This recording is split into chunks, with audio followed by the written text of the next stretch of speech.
Alle sammen. I dag vil jeg vise jer endnu et nemt kortsæt. Inkluderer igen D-spilkort minus S'er. Eller ikke S'er, men Joker.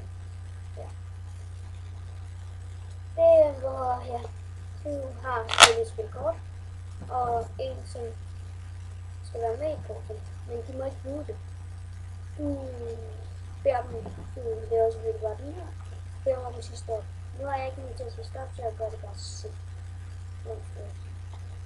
Stop. Ja. Så kigger du. Så beder du mig om at tage den øverste her. Og det må du så ikke sige. Det bliver så til en stop. Eller en kode 2. Ikke? Så lægger vi ind igen. Og lægger den der på.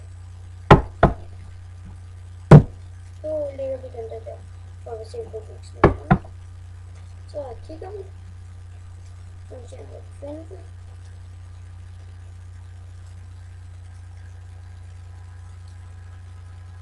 Og en masse der. Jeg ved det, fordi jeg sagde det jo selvfølgelig til jer, og jeg så det selv.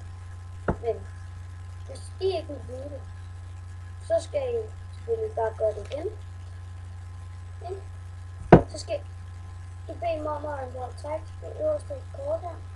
Det bliver så til en broder konge. Så skal I bede mig om at lægge den ind i bunken, eller på bunken, den der var 2 der. Men inden de har ligget og set den, så skal du kigge på det der over det kort. Det vil så sige hjerte 10 nu. Så lægger vi kortene sammen. Vi kigger. Så venter vi til vi ser broder 10. Den ser vi så, eller hjerte 10. Den ser vi så der. Så inden hjerte 10, så kommer jo den konge. Så sådan kan man se, hvad de valgte. I må rigtig gerne subscribe, hvis I kan lide den, like it og abonnere. Hej, en god dag.